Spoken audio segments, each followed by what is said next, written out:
Hi everyone, सभी का warm welcome है प्यारे प्यारे व्यूअर्स का वाईटी योर इंग्लिश शूटर पे। आप सभी को 26 जनवरी को गणतंत्र दिवस रिपब्लिक डे की ढेरों शुभकामनाएं। आज 26 जनवरी का फर्स्ट एडिटोरियल द हिंदू का पढ़ेंगे। नेसेसरी डिस्क्लोजर इसका टाइटल है। ये आर्टिकल बेस्ड है रॉ और सीबीआई की कुछ इंटरनल इन्वेस्टिगेशन की रिपोर्ट्स के लीक होने पे। इनका लीक होना कितना सही था, कितना गलत था, किस कॉन्टेक्स्ट में इनको लीक किया गया है, अभी आप इसमें देखेंगे। चलिए शुरू करते हैं अपने क्विज के साथ में। कुछ क्वेश्चंस आपके सामने हैं आपकी स्क्रीन पे। आर्टिकल पढ़ते हुए जो चीज़ें मैं आपके साथ शेयर करूं, इन क्वेश्चंस पे आपको अप्लाई करनी है। Grammar, vocabulary, everything will be covered. और ऊपर दो क्वेश्चंस आपको कॉम्प्रिहेंशन के भी दिख रहे हैं। पूरे मन से आर्टिकल को पढ़ो, हर चीज़ आपको सॉल्व करनी आनी चाहिए। सॉल्यूशंस क्लास के लास्ट में करवाऊंगा पूरे क्विज के। आइए क्लास को शुरू करते हैं।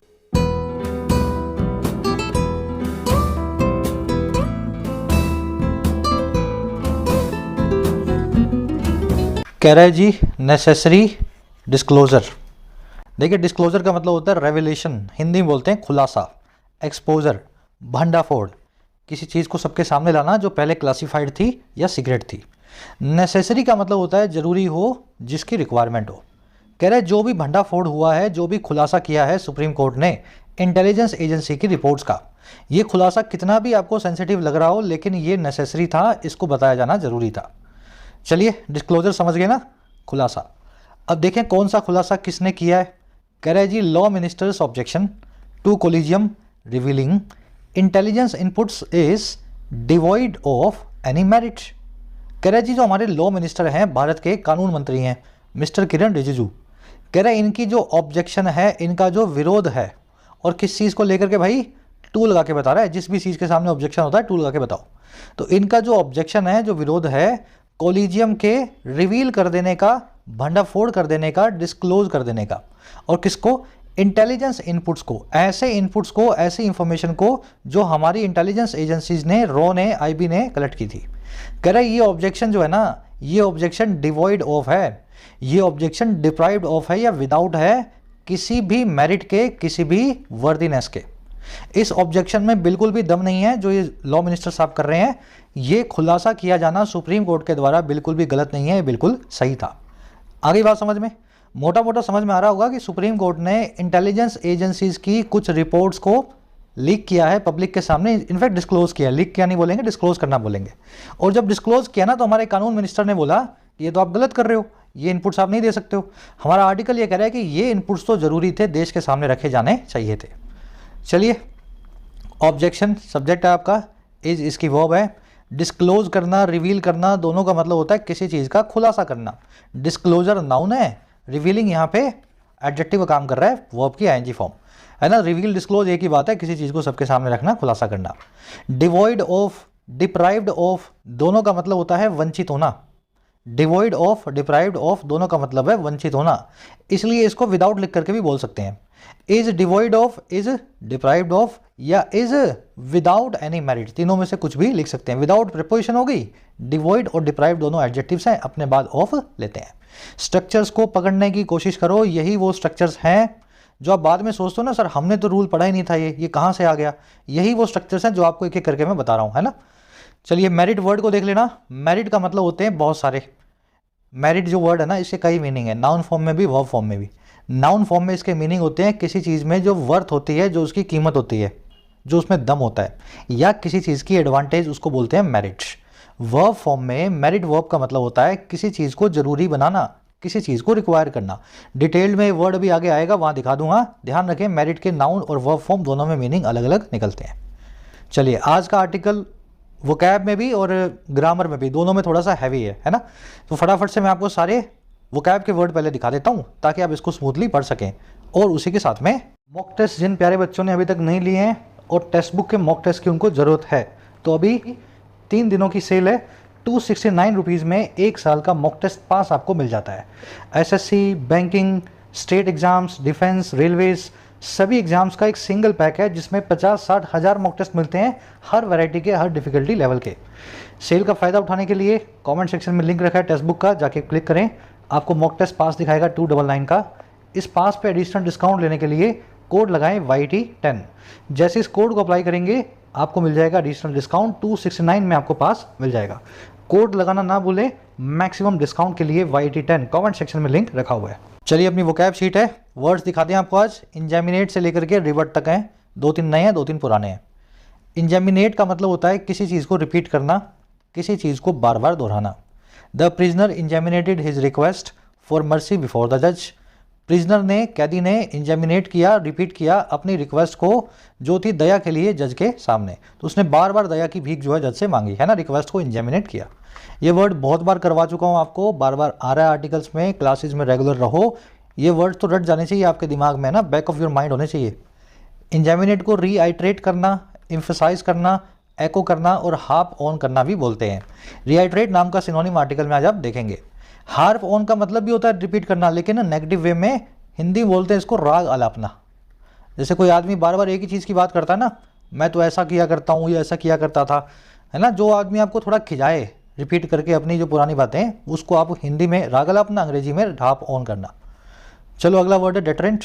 डेटरेंट का मतलब होता है रुकावट, इम्पेडिमेंट, हर्डल, रास्ते का रोड़ा। Corruption is a major deterrent in the growth story of India. Corruption एक सबसे बड़ा रास्ते का रोड़ा है भारत की विकास की कहानी का। Stumbling block, hindrance, obstruction, obstacle, handicap, encumbrance, सभी इसके सिनोनिम्स हैं। आज आप डेटरेंट का सिनोनिम देखेंगे इम्पेडिमेंट, ठीक है। इनकम्बरेंस एक एडवांस सिनोनिम है डेटरेंट का, यानी रुकावट का। आज के क्विज में मैंने इस वर्ड को आपसे पूछा है, याद रखना। रुकावट के लिए एडवांस वर्ड है इंग्लिश में एनकम्बरेंस, है ना, एनकम्बरेंस। चलिए अगला वर्ड है इंटीग्रल। इंटीग्रल का मतलब होता है अंतर्निहित, हिंदी में बोलते हैं अंतर्निहित, जो अंदर ही बसा हो, इनसेपरेबल हो, अलग ना किया जा सकता हो। जैसे संतरे में जो खट्टापन है ना, जो सिट्रिक एसिड है, वो अंतर्निहित है, इनसेपरेबल है, इंटीग्रल है। Citric acid is an integral part of oranges, lemons and other citric foods, है ना। इस तरीके से बताने की कोशिश कर रहा हूं मैं।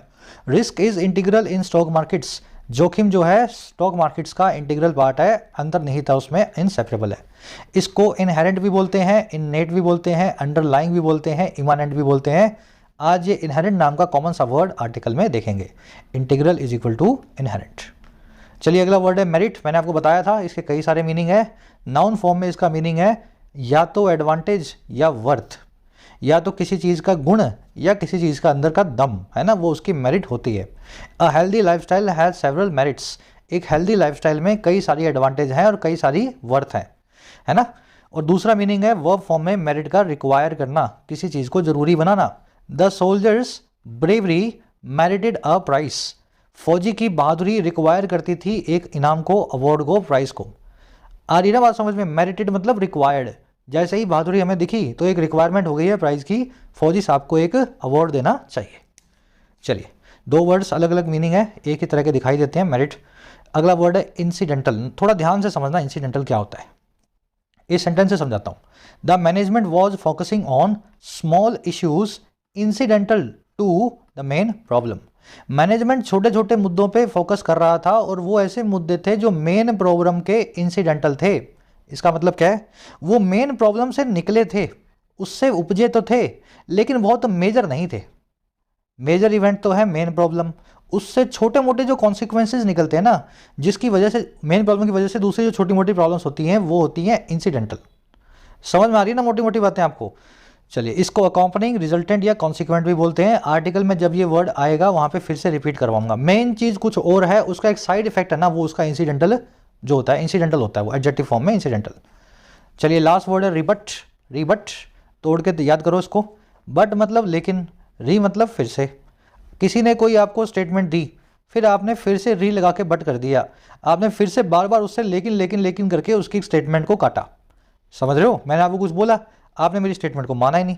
जैसे ही मैं कुछ बोलता हूँ आप फिर से लेकिन करके मेरी स्टेटमेंट को काट देते हैं। रिबट करना अंग्रेजी में यही वर्ड है, किसी की स्टेटमेंट को, आर्ग्यूमेंट को इनवैलिड या फॉल्स प्रूव करना। The lawyers robust arguments were hard to rebut. Lawyer की जो मजबूत आर्गूमेंट थी, दलीलें थी, बड़ा मुश्किल था उनको काटना, रिबट करना, है ना। किसी की बात को काटने को, इनवैलिड बोलने को रिबट बोलते हैं। रिफ्यूट और कॉन्ट्रोवर्ट इसके सिनोनिम्स हैं। रिबटल इसकी नाउन फॉर्म है, काउंटर जो है स्टेटमेंट को बोलते हैं रिबटल। आज ये वर्ड आर्टिकल में देखेंगे, ये भी नया वर्ड, ये भी नया वर्ड। चलिए अब शुरू हो जाओ, आर्टिकल पे आ जाओ जल्दी से। आपको एक समरी देते हैं आर्टिकल की, किस बारे में लिखा हुआ है। देखो, सरकार और जुडिशरी के बीच में झगड़ा तो चल ही रहा है, और किसको लेकर के? कॉलेजियम सिस्टम को लेकर के।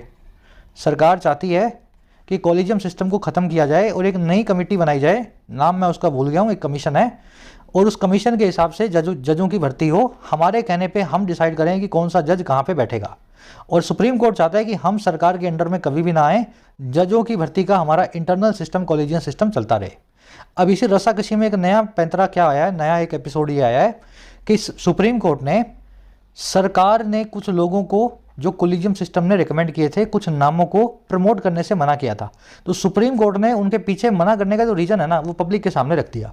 सुप्रीम कोर्ट ने बताया कि सरकार ऐसा कहती है कि एक जो आदमी है उसकी तो रॉ ने छानबीन की है और दूसरे आदमी की आईबी ने की है, इंटेलिजेंस ब्यूरो ने, और छानबीन में ये पाया गया है कि इनमें ये खामियां हैं, इनके ये हिस्ट्री में खराबियां हैं। तो जैसे ही सुप्रीम कोर्ट ने सबके सामने बात रखी, सरकार गुस्सा हो गई। कानून मंत्री कहने लगे कि आप गलत कर रहे हो, इंटेलिजेंस एजेंसीज की बात को आप बाहर नहीं रख सकते। तुम्हारा आर्टिकल ये कह रहा है कि बात बाहर रखी गई है, लेकिन सिर्फ बात ही रखी गई है, किसी ऑफिसर का नाम नहीं लिया गया है, किसी आदमी का नाम नहीं लिया गया है। पूरे देश के सामने ये बताया गया है कि सरकार क्यों कॉलेजियम सिस्टम के रिकमेंडेशंस को फाइनली फॉलो नहीं करती है ना। तो इसमें कुछ बुराई नहीं है, ये एक ऐसा डिस्क्लोजर है जो नेसेसरी है, सबके सामने होना ही चाहिए। बस आज इसकी यही समरी है, सरकार को कर रहा है बुरे से क्रिटिसाइज, क्रिटिसाइजिंग टोन लिखे हुआ आर्टिकल है। शुरू करें, है ना, टोन क्रिटिसाइजिंग हो गई आज की। कह रहा है जी, देयर इज नथिंग रॉन्ग और that warrants grave concern as claimed by union law minister Kiren Rijiju in the Supreme Court collegium disclosing portions of reports by intelligence agencies on prospective candidates for judicial appointments। थोड़ा पढ़ने में भारी है, लेकिन break करके word for word पढ़ते जाओ, है ना, आगे बढ़ो एक एक वर्ड करके। कह रहा है जी, देयर इज नथिंग रॉन्ग, वहाँ कुछ भी गलत नहीं है। देयर इज नथिंग रॉन्ग, कुछ भी गलत नहीं है। और या फिर ऐसा नहीं है जो वारंट करे, ऐसा नहीं है जो जस्टिफाई करे। वारंट करना मतलब किसी चीज़ को सही ठहराना, किसी चीज़ को बता देना कि हाँ ये ठीक है, होनी चाहिए। तो ऐसी भी कोई चीज़ नहीं है जो सही ठहराए उस ग्रेव कंसर्न को, उस सीरियस चिंता को। ग्रेव का मतलब है सीरियस, कंसर्न का मतलब है चिंता। तो कह रहा है ना तो कोई चीज़ गलत है और ना ही कोई चीज़ ऐसी है जो वारंट करे। ये नो अपने आप यहाँ लग गया है ना, नथिंग यहाँ पे आप अपने आप लग गया है, जो जस्टिफाई करे उस गंभीर चिंता को। और कैसी चिंता? जैसी कि क्लेम की गई है हमारे कानून मंत्री के द्वारा, यूनियन लॉ मिनिस्टर के द्वारा, जिनका नाम है किरण रिजिजू। और कहाँ पे ये क्लेम की गई है? इन लगा के बता रहे हैं, इस घटना में। और ये घटना है सुप्रीम कोर्ट के खुलासा कर देने की, सुप्रीम कोर्ट के कॉलेजियम के डिस्क्लोज कर देने की। और डिस्क्लोज किसको किया गया है? कुछ हिस्सों को किया गया है, पोर्शंस को, उन रिपोर्ट्स के। और रिपोर्ट्स कौन सी हैं? जो रिपोर्ट्स आई हैं हमारी इंटेलिजेंस एजेंसीज के द्वारा, आईबी और रॉ के द्वारा। और ये किसके ऊपर थी रिपोर्ट्स? ऑन लगा के बता रहे हैं, ये रिपोर्ट्स थी संभावी, यानी प्रोस्पेक्टिव। प्रोस्पेक्टिव मतलब जो भविष्य में संभावी है ना, जो पोटेंशियल है, जो लाइकली है। तो संभावी कैंडिडेट्स के लिए, उम्मीदवारों के लिए जुडिशियल अपॉइंटमेंट्स में, न्यायालयों में जो है नियुक्तियों के लिए, कहीं किसी को जज बनाना है, किसी को हाई कोर्ट का, किसी को सुप्रीम कोर्ट का। तो कैंडिडेट्स के नाम के ऊपर जो भी इंटेलिजेंस एजेंसीज ने जो भी छानबीन की थी, उस छानबीन की रिपोर्ट के किसी हिस्से को सुप्रीम कोर्ट के द्वारा अगर किया गया ना, खुलासा किया गया है, तो ये कोई गलत चीज़ नहीं है। और ना ही ये कोई ऐसी चीज़ है जिस पे किरण रिजिजू साहब इतना सारा चिंता कर रहे हैं और जो जस्टिफाई की जा सके। समझ गए मेरे साथ? मेरे ख्याल से अब समझ गए होंगे सेंटेंस, है ना। स्ट्रक्चर देख लो और समझ में आ जाएगा। रोम की वर्ब है इज, क्लोज शुरू हुआ देर से, सब्जेक्ट रखा गया वर्ब के बाद में। देर की यही परेशानी है, जब भी ये क्लोज की शुरुआत करता है तो ये वर्ब को बोलता है भाई तेरा सब्जेक्ट तेरे बाद में लाना, पहले तू आ जा फिर तेरा सब्जेक्ट आएगा। There is nothing wrong. That जो है इसकी वर्ब है वारंट्स। वारंट का मतलब होता है किसी चीज़ को जस्टिफाई करना, सही ठहराना। ग्रेव का मतलब होता है बड़ा ही सीरियस, कंसर्न मतलब चिंता। बाकी समझ गया ना, फिर से मेरे ख्याल से रिपीट करने की जरूरत तो है नहीं। अब एक वर्ड देख लो, प्रोस्पेक्टिव। प्रोस्पेक्टिव, प्रोस्पेक्टिव का मतलब होता है पॉसिबल या पोटेंशियल, जो संभावी है। मान लीजिए किसी लड़के या लड़की से आपका रिश्ता हो गया, तो ही या she is your prospective spouse. वो लड़का या लड़की आपका संभावी जीवन साथी होने वाला है। प्रोस्पेक्टिव है ना, रिश्ता हो गया तो बहुत चांसेस तो यही है कि रिश्ता हो गया तो शादी भी हो जाएगी। तो प्रोस्पेक्टिव आप समझ गए ना। जैसे कोई दुकान खुली है मोहल्ले में, तो आप सभी उस दुकान के प्रोस्पेक्टिव कस्टमर होने वाले हैं। अब उस दुकान के भावी जो ग्राहक है आप वही हैं, भावी बोलते हैं हिंदी में इसको। अब ये जो वर्ड है ना मेरे भाई, प्रोस्पेक्टिव, ध्यान दे लेना, इसको पर्सपेक्टिव वर्ड से कंफ्यूज नहीं करना है। ये पर्सपेक्टिव क्या होता है? पर्सपेक्टिव का मतलब है जी नजरिया, इंग्लिश में बोलते हैं, प्लेन इंग्लिश में व्यू पॉइंट, है ना। दो अलग अलग वर्ड्स, ये तो है एडजेक्टिव और ये है नाउन। बढ़े आगे, चलो आज के क्विज में इस कॉन्सेप्ट को आपसे पूछा हुआ है, यहीं देख लो, क्विज में गलती मत करना। आगे कह रहा है जी, if anything the collegium disclosure of the nature of objections raised by the government has only helped make the decision या डिस्कशन ट्रांसपेरेंट। कह रहा है अगर कुछ है भी ना, अगर इस पूरे मामले में कुछ है भी बात करने को, इफ़ एनीथिंग कुछ है भी तो जो कोलिजियम का डिस्क्लोजर है, जो सुप्रीम कोर्ट का खुलासा है, कोलिजियम मतलब सुप्रीम कोर्ट का एक छोटा सा ब्रांच है जो इंटरनल मामले देखता है, कौन जज को कहाँ लाना है, बिठाना है, उठाना है, गिराना है ना। तो कह रहे जो सुप्रीम कोर्ट के कोलिजियम का जो खुलासा है उस नेचर का, उस प्रकृति का, और प्रकृति किसकी, उन सभी ऑब्जेक्शंस की जो रेज की गई हैं सरकार के द्वारा। कह रहे इस खुलासे ने सिर्फ मदद ही किया है, हेल्प ही किया है मेक करने में, बनाने में इस पूरी डिस्कशन को ट्रांसपेरेंट, इस पूरी बातचीत को और ज़्यादा पारदर्शी। कह रहा अगर सुप्रीम कोर्ट ने कुछ किया भी है ना तो ये अच्छा काम किया है, सारी डिस्कशन को पारदर्शी बना दिया है कि सरकार कैसे, किस मामले में किस आदमी को आगे जाने से रोकती है, क्या क्या सरकार दलीलें पेश करती है, सबको पता लगा ना। अब डिस्क्लोजर की वर्ब है हैज़ हेल्प्ड। ट्रांसपेरेंट आप जानते हैं, पारदर्शी हो, क्लियर हो, अनएम्बिगुअस हो, अनइक्विवेलेंट हो, एकदम अनइक्विवोकल हो, बिल्कुल साफ सुथरा हो, क्लियर। ये सारे मोटे मोटे वर्ड सुन के डरना मत, जो लोग क्लास में रेगुलर हैं उनको 50-50 बार करवा दिए जा चुके हैं ना। आगे कह रहा है जी, it is difficult to agree with the assumption that reports by the intelligence bureau या IB and the research and analysis wing या रॉ ऑन नेम्स रिकमेंडेड और considered by the collegium are inherently sensitive in nature. कह रहा है जी ये चीज़ difficult होगा agree करना, इस चीज़ से तो हम बिल्कुल भी अग्री नहीं होंगे, बड़ा मुश्किल होगा इस चीज़ को मानना। और किस चीज़ को भाई, इस अजम्पशन को, इस विचार को। अजम्पशन क्या होता है, एक विचार से आप दिमाग में ले आते हो ना कि ऐसा होगा, तो इस अजम्पशन को मानना हमारे लिए तो बड़ा मुश्किल है। और किस विचार को, कि जो रिपोर्ट्स है ना ये सरकार की 2 खुफिया एजेंसियों के द्वारा, IB और रॉ के द्वारा, और ये रिपोर्ट्स किस पे हैं, उन नामों पे हैं जो रिकमेंड या कंसीडर किए गए थे कोलिजियम के द्वारा, जो कोलिजियम ने फाइनल करके सरकार को भेजे थे कंसीडर करके या रिकमेंड करने के लिए। कह रहे ये सारी रिपोर्ट जो है ना, ये बुनियादी तौर पे इनहेरेंटली या नेचुरली या इननेटली, अंतर्निहित तौर पे ये रिपोर्ट जो हैं सेंसिटिव होंगी अपने नेचर में। हम कैसे मान लें कि रिपोर्ट अगर IB से आई है और रॉ से आई है तो वो सेंसिटिव ही होगी, जरूरी नहीं है ना रॉ हर रिपोर्ट सेंसिटिव ही दे। तो ये बात, ये अजम्पशन ही गलत है कि रॉ की रिपोर्ट है तो सेंसिटिव है। हम तो इस बात को नहीं मानते, रॉ की और IB की हर रिपोर्ट सेंसिटिव होती है ना। इस मामले में तो कोई सेंसिटिविटी की बात ही नहीं है। इट की वर्ब है इज, रिपोर्ट्स की वर्ब है आर। समझ रहे हो सेंटेंसेस की भावना क्या है। अजम्पशन मतलब विचार, आइडिया, नोशन, आइडिया नोशन बोलते हैं अजम्पशन को। इनहेरेंटली मतलब अंतर्निहित तौर पे, अपने बुनियादी तौर पे। ये सारे वर्ड सबके सब सिनोनिम, एंटोनिम लिख करके लाता हूँ ताकि आप अच्छे से समझ सको, है ना। मैनुअली टाइप किए हुए हैं, टाइम भी देख रहे हो आप, है ना, आपके सामने टाइप इसलिए करके लाता हूँ। कह रहे जी, रॉ is cited in the collegium's disclosure as raising the issue of suitability of an advocate for appointment because his partner is a foreign national. कह रहे रॉ को साइट किया गया है, रॉ का हवाला दिया गया है, सुप्रीम कोर्ट ने बताया कि रॉ ने ऐसा बोला है। और कहाँ पे, कोलिजियम के खुलासे में। और कैसे साइट किया गया रॉ को, ऐसा कि वो रेज करने वाला है, वो उठा रहा है इस इशू को। रेज करना मतलब उठाना, रेज एन इशू मतलब मुद्दे को उछालना। और इशू है सूटेबिलिटी का, कंपैटिबिलिटी का।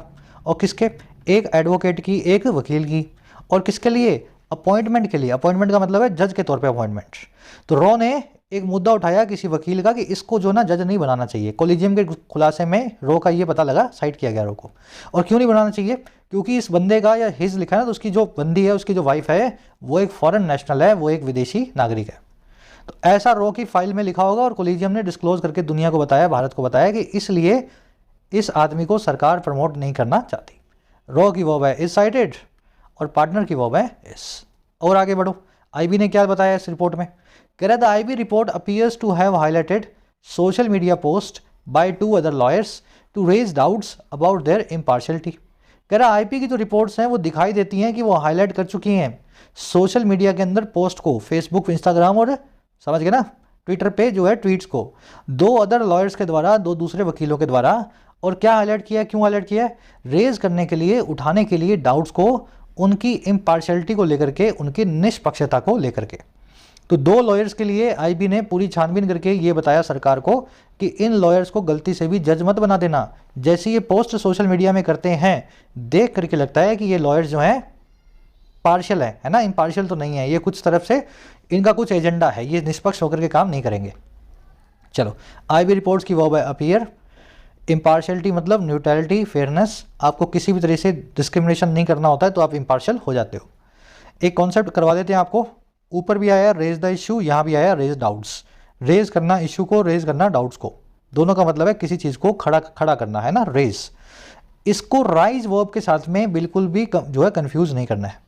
इंग्लिश में दो वर्ब्स हैं, पहली है राइज, दूसरी है रेज। एक और वर्ब भी है अराइज, जिसकी बात आज मैं नहीं कर रहा हूँ। मामले को शांत सीधा साधा बनाए रखने के लिए अराइज की बात आज हम नहीं कर रहे हैं, है ना, दो की बात ही कर लेते हैं। तो इंग्लिश में दो वर्ब्स हैं, अराइज और, एक सेकंड रुक जाओ, इसको उड़ा दूं मैं, कंफ्यूजन ना आए, राइज और रेज। इन दोनों वर्ब्स के अलग अलग काम हैं और दोनों उठ खड़े होने से संबंधित हैं। राइज का मतलब होता है खुद उठ खड़े होना, रेज का मतलब होता है किसी चीज़ को खड़ा करना, किसी मुद्दे को, किसी भी चीज़ को, डाउट को। बात आ रही है समझ में? इसलिए जब भी रेज यूज़ होगा उसके साथ में एक्टिव में एक ऑब्जेक्ट जरूर होगा, और जब भी राइज यूज़ होगा उसका कोई ऑब्जेक्ट नहीं होगा, क्योंकि राइज में तो आप खुद ही खड़े हो रहे हो, जब किसी चीज़ को खड़ा ही नहीं कर रहे हो, खुद ही खड़े हो रहे हो, तो आप भी सब्जेक्ट हो, तो ऑब्जेक्ट आपको बनाने की जरूरत नहीं है। राइज की first form, second form, third form ऐसे चलेगी, राइज, रोज, रीजन। रेज की रेज, रेज्ड और रेज्ड। इतना सा याद कर लो, इसके बाद इन पे बनने वाले क्वेश्चंस इजीली सॉल्व होंगे। जैसे कि सम पीपल रोज, रीजन या raised objections to the proposal. कुछ लोगों ने प्रपोजल या सुझाव के सामने ऑब्जेक्शंस को खड़ा किया। अब मुझे बताओ यहाँ कौन सी वर्ब को यूज करेंगे, राइज को या रेज को? देखो, खड़ा करने की बात हो रही है और ऑब्जेक्ट भी दिया गया है, वर्ब के बिल्कुल बाद में ऑब्जेक्ट आ रहा है, ऑब्जेक्शंस। दोनों तरीके से पकड़ लो, आपको रेज वर्ब को उठाना है जो कि अपना ऑब्जेक्ट लेती है। राइज का तो ऑब्जेक्ट ही नहीं होता कोई। तो कहने का मतलब है, अगर ऑब्जेक्ट दिया हुआ है, एक्टिव में सेंटेंस है, पैसिव में ऑब्जेक्ट तो होता नहीं, एक्टिव में ही होगा, तो यहाँ पे आपको रेज वर्ब को यूज करना है, और रेज वर्ब की सेकंड फॉर्म यूज होगी। पीपल जो है रेज कर चुके हैं, तो raised objections to the proposal. समझ में आ गया ना? यहाँ पे रोज लिखा होता तो मैं अपने आप समझ आता, सेंटेंस गलत है, रोज नहीं आएगा, यहाँ पे आएगा raised. The spectators rose, reason या raised from their seats to cheer the team. Spectators खड़े हो गए अपनी सीटों से टीम को चीयर करने के लिए, टीम का हौसला बढ़ाने के लिए। अब कौन खड़ा हुआ है? स्पेक्टेटर खड़ा हुआ है, खुद ही खड़ा हुआ है, कोई ऑब्जेक्ट तो दिया नहीं हुआ। देख लो, इसके बाद प्रेपोजिशन आ रही है, कोई ऑब्जेक्ट नहीं है। अरे भाई, जब ऑब्जेक्ट नहीं है तो राइज वर्ब यूज होगी। इसकी सही फॉर्म बना दो, यहाँ पे वर्ब की सेकंड फॉर्म लगा दो, यहाँ लिख दो रोज फ्रॉम देयर सीट्स। मेरे ख्याल से अब ये कॉन्सेप्ट आपके दिमाग में क्लियर हो गया होगा। ऑब्जेक्ट है तो राइज, ऑब्जेक्ट नहीं है तो ऑब्जेक्ट है तो रेज, ऑब्जेक्ट नहीं है तो राइज, है ना? ये एक्टिव में। पैसिव में तो ऑब्जेक्ट होता ही नहीं। पैसिव वॉइस में तो कोई वर्ब का ऑब्जेक्ट हो ही नहीं सकता, क्योंकि वर्ब का ऑब्जेक्ट तो सब्जेक्ट बन गया होता है पैसिव वॉइस के अंदर, उल्टा काम हो रहा होता है। तो पैसिव वॉइस के अंदर आपको मीनिंग उठाना पड़ेगा, भाई कौन खड़ा हुआ या किसने खड़ा किया। चलो आगे बढ़ते हैं। आज के क्विज में कॉन्सेप्ट आएगा, फिर किसी क्लास में रिपीट करूंगा, वहां पे आपका रिवीजन हो जाएगा। कह रहा है जी, while reiterating the other recommendations the collegium had to address the government's objections on a point by point basis. अब ये क्यों बताया सुप्रीम कोर्ट ने, क्या सपना आया था सुप्रीम कोर्ट को सब बताने का? कह रहा है जी, रीआइटरेट करते हुए, दोहराते हुए, पहले अपनी रिकमेंडेशन को, अपनी पुराने सुझावों को, जो भी नाम सुप्रीम कोर्ट ने भेजे थे। कह रहा है कोलिजियम ने ना दोहराते हुए क्या किया, उनको हैड टू, उनको करना पड़ा एड्रेस यानी संबोधित सरकार की ऑब्जेक्शंस को, सरकार के ऑब्जेक्शन समझते हैं ना आप, किसी चीज़ के लिए ऑब्जेक्शन, विरोध, सरकार की ऑब्जेक्शन को, और किस पे? पॉइंट बाय पॉइंट बेसिस पे। तो उन्होंने पॉइंट बाय पॉइंट बेस पे बताया कि सरकार को कहाँ कहाँ ऑब्जेक्शन है। एक आदमी के लिए आईबी ने ऐसा बोला है, दो आदमियों के लिए रॉ ने ऐसा बोला है, इसलिए सुप्रीम कोर्ट को पूरे भारत को बताना पड़ा ये ऐसा हो रहा है।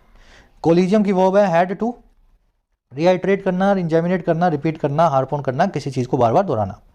कह रहे there was nothing improper about the disclosure of the details which were incidental to the purpose of rebutting the claims. कह रहे कुछ भी इम्प्रॉपर नहीं था, गलत नहीं था डिस्क्लोजर के बारे में, इस खुलासे के बारे में, जो खुलासा है इन सारी डिटेल्स का, और ये वही डिटेल्स हैं जो इंसिडेंटल टू थी। अब याद आया वर्ड इंसिडेंटल? जो चीज़ दूसरे चीज़ के परिणाम स्वरूप आती है, लेकिन ज़्यादा इंपॉर्टेंस की नहीं होती है, आती तो है लेकिन इंपॉर्टेंस उसकी कम होती है। तो कह रहे ये सारी डिटेल्स फल स्वरूप ही आई हैं, ज़्यादा इंपॉर्टेंट भी नहीं है, उस पर्पज़ के लिए, वो जो पर्पज़ है रिबट करने का इन क्लेम्स को, सरकार के दावों को सुप्रीम कोर्ट के द्वारा काउंटर स्टेटमेंट देने का। रिबट याद है ना, किसी चीज़ को आप डिसअप्रूव करते हो, डिनाई करते हो, काउंटर स्टेटमेंट देते हो। तो सुप्रीम कोर्ट कुछ और नहीं कर रही थी, सरकार जो दावे कर रही थी ना सुप्रीम कोर्ट के और फलाने उसके जो है आईबी और रॉ के, उन दावों को जो है सरकार के झुटला रही थी। झुटलाते सुप्रीम कोर्ट को सारी चीज़ें सबके सामने रखनी पड़ी। So these details were incidental to the purpose of rebutting. आई बात समझ में? इम्प्रॉपर की वर्ब है वॉज, विच की वर्ब है वर, विच आया डिटेल्स के लिए, डिटेल्स प्लूरल है इसलिए विच की वर्ब भी प्लूरल है। इंसिडेंटल टू आप समझ चुके हैं, रिवर्ट करना, किसी चीज़ को काउंटर आर्गुमेंट करके झूठा करार करना या उसको इनवैलिड बताना। कह रहे जी in the 3 recent instances there is no startling revelation in the intelligence reports concerning lawyers. कह रहा है जी इन तीनों इंस्टेंसेस के अंदर, एक को तो उसने बता दिया कि उसकी बीवी जो है बाहर की है, और 2 के लिए ये बता दिया कि उनकी जो है सोशल मीडिया पोस्ट खराब है। कह रहे हैं इन तीनों ही रिसेंट एग्जांपल्स में, इंस्टेंसेस में, एपिसोड में, इवेंट्स में कोई भी स्टार्टलिंग, कोई भी बहुत ज़्यादा परेशान करने वाली, स्टार्टल करने वाली रेवलेशन नहीं है, कोई खुलासा नहीं है इंटेलिजेंस एजेंसी की रिपोर्ट्स में जो कंसर्न करती हैं इन लॉयर्स को, जो संबंधित हैं, जुड़ी हुई हैं इन तीनों जो है वकीलों से। अब ये लॉयर्स कौन है? whose names have been recommended for appointment in different high courts, जिनके नामों को रिकमेंड किया गया है सुप्रीम कोर्ट के कोलिजियम के द्वारा अपॉइंटमेंट के लिए अलग अलग तरह की हाई कोर्ट्स में, अलग अलग तरह के उच्चतम जो है उच्च न्यायालयों में। कह रहे nor is there any sensitive information that could compromise the identity of officers और देयर अंडरकवर वर्क। और कह रहे ना ही, ये जो नोर से सेंटेंस शुरू होते हैं ना, इसका मतलब होता है ना ही, और ये हमेशा इन्वर्जन करवाएंगे, वर्ब को सब्जेक्ट से पहले रखेंगे। कह रहे ना ही कोई सेंसिटिव इंफॉर्मेशन है, nor is there any sensitive information. और कौन सी इंफॉर्मेशन?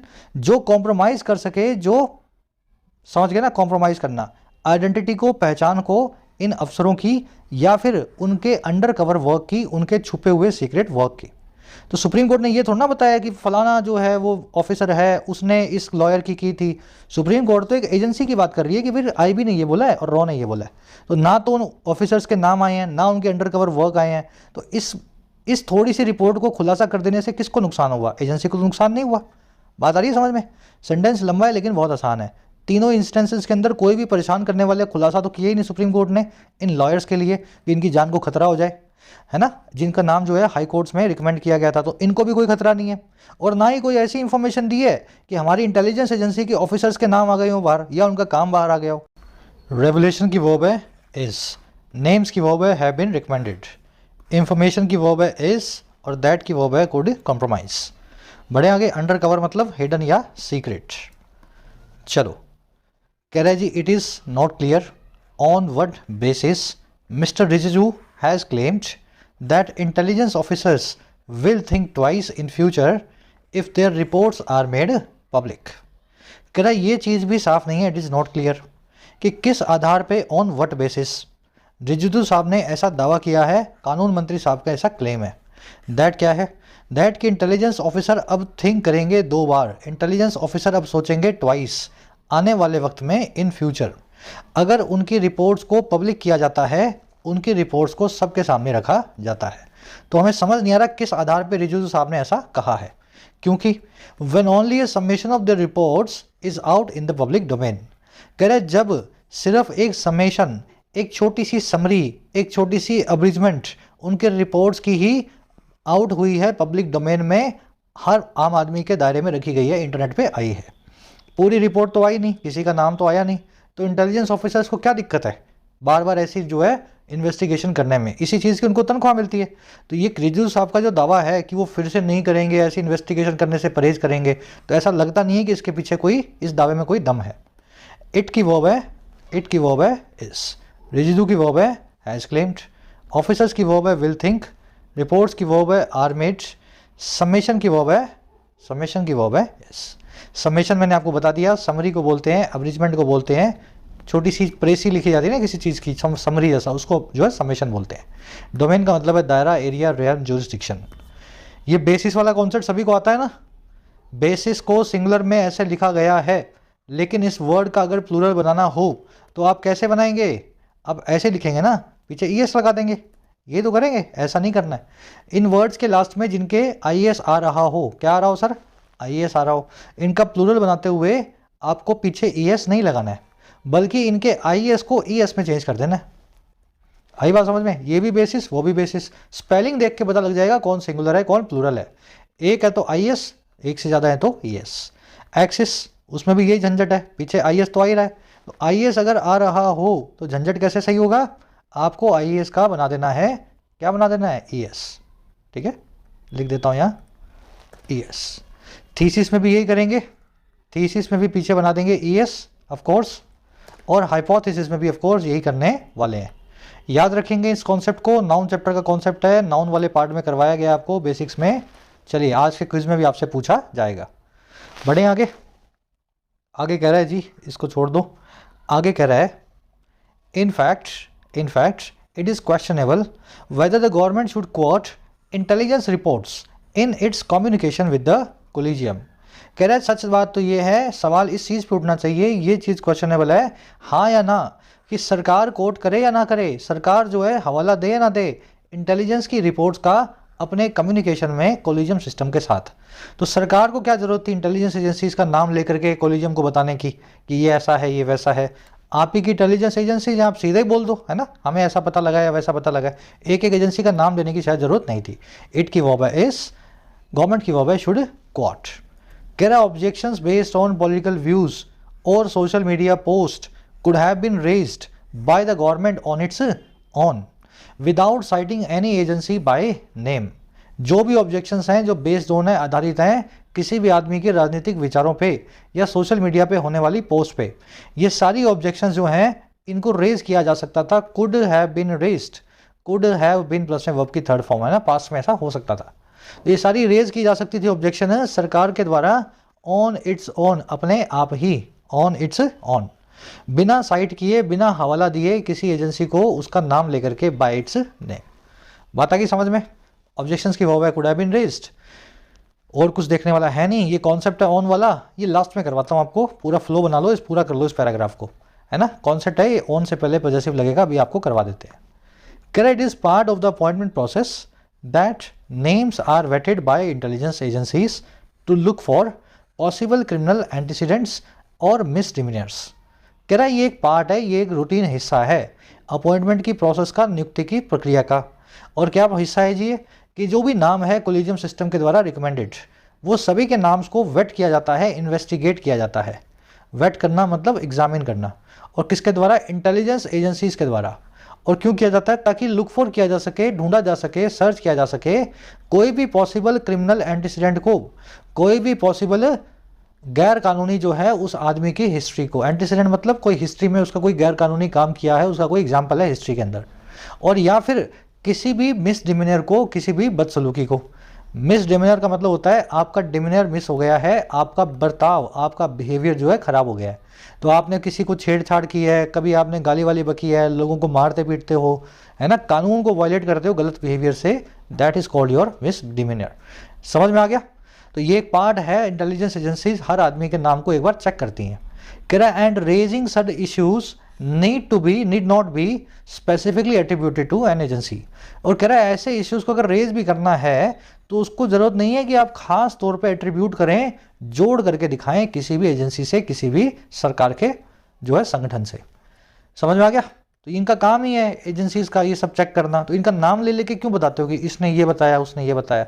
इट की वर्ब है इज, नेम्स की वर्ब है आर वेटेड, रेजिंग की वर्ब है नीड।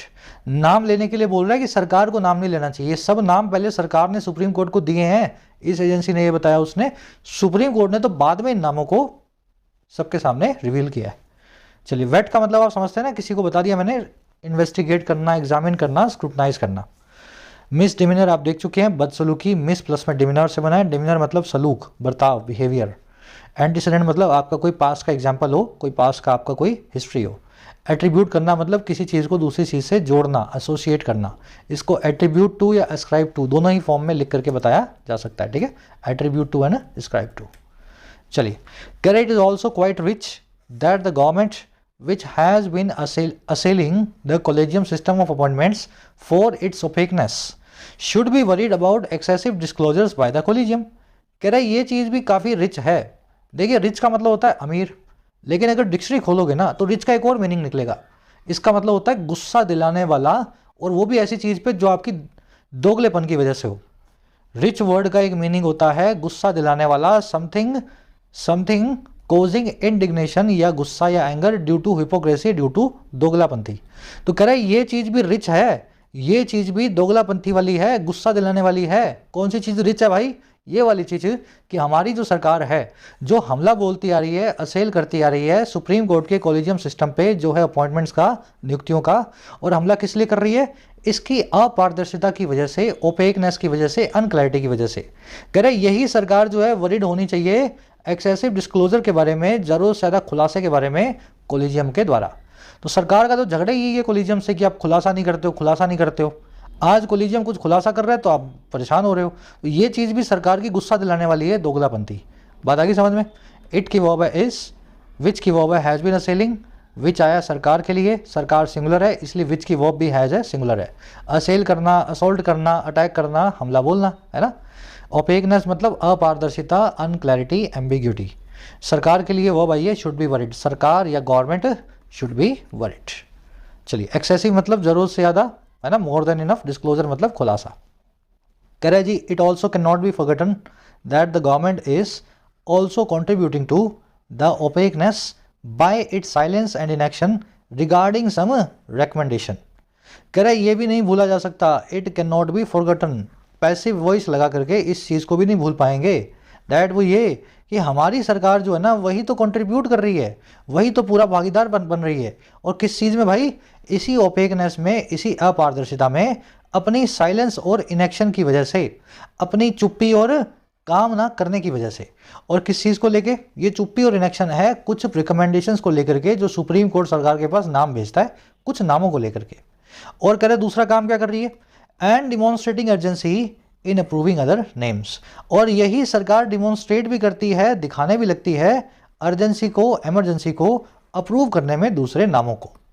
तो ये इशारा कर रहा है कि सरकार के जो पसंदीदा है ना उनको तो सुप्रीम कोर्ट में फटाफट जगह मिल जाती है, सरकार उनके नाम फटाफट अप्रूव कर देती है अर्जेंसी के साथ में, इमरजेंसी के अंदर भी, है ना। और जो कई ऐसे नाम हैं जो सरकार को, जो लोग पसंद नहीं है, उनको जज बनाने के लिए सरकार साइलेंस रख के बैठी है, उन नामों के ऊपर कोई प्रतिक्रिया देती ही नहीं है। तो सरकार से भी ये भूलना नहीं चाहिए कि ये भी तो पूरा ओपेकनेस के अंदर लिप्त है, खुद भी अपारदर्शी बना रही है पूरी प्रोसेस को। इट की वर्ब है can not B forgotten, government की वर्ब है इज कंट्रीब्यूटिंग, दूसरी वर्ब है government is demonstrating, is contributing and is demonstrating. Urgency का मतलब होता है इमरजेंसी, किसी काम को करने की, तत्कालिक, है ना, काम को फटाफट करने की जो आपकी इच्छा होती है वो होती है आपकी अर्जेंसी। ओपेकनेस आपने देख लिया, एम्बिग्यूटी या अपारदर्शिता। कह रहा है जी it raises the question of suitability of some candidates based on some post critical of the government policy.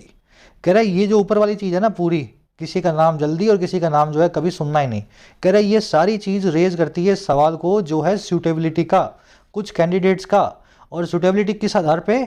उन पोस्ट के आधार पे जो क्रिटिकल होती हैं, जो आलोचक होती हैं सरकार की पॉलिसीज़ को लेकर के। तो जो आदमी ने सरकार के खिलाफ पोस्ट लिखी है ना, सरकार उसके नाम को कभी भी सुप्रीम कोर्ट से रिकमेंड होने के बाद भी अप्रूव नहीं करती है। ये सवाल यही उठता है इस चीज़ पे। कह रहा है but ignores the fact that lawyers with strong political affiliation to the ruling party also make it to the bench without any impediment. और कह रहा है यही जो चीज़ है ना इग्नोर करती है इस फैक्ट को कि जो कई लॉयर्स हैं जिनका स्ट्रॉन्ग पॉलिटिकल एफिलिएशन है, बहुत ही मजबूत राजनीतिक रिश्ता है रूलिंग पार्टी के साथ में, बीजेपी के साथ में, वो बड़ा आसानी से मेक इट टू कर लेते हैं। मेक इट टू समवेयर का मतलब है कहीं पहुंच जाना, कुछ अचीव कर लेना। तो बड़ा आसानी से वो पहुंच जाते हैं बेंच तक, सुप्रीम कोर्ट के जजेस के पैनल तक, बिना किसी रुकावट के, बिना किसी इम्पेडमेंट या एनकम्बरेंस के, है ना। तो ऊपर वाली चीज़ ये दो चीज़ें करती है, सवाल उठाती है कि सरकार कैसे कुछ लोगों को जो सरकार के आलोचक हैं उनके नाम सरकार को सूटेबल नहीं लगते, और ये ऊपर वाली चीज़ इस चीज़ को इग्नोर कर देती है कि कुछ लॉयर्स ऐसे हैं जो सरकार के लिए अच्छी अच्छी बातें लिखते हैं और बड़ी आसानी से इसी वजह से जज साहब बन जाते हैं। चलिए, इट की वर्ब रेजिस, दूसरी वर्ब इग्नोर्स, लॉयर्स की वर्ब है make it to. When you make it to somewhere, आप वहाँ पहुँचते हैं, आप उस मुकाम को हासिल करते हैं। I could not make it to the finals, मैं इस बार फाइनल तक नहीं पहुंच पाया। Our team could not make it to semifinals, हमारी टीम सेमीफाइनल में नहीं पहुंच पाई।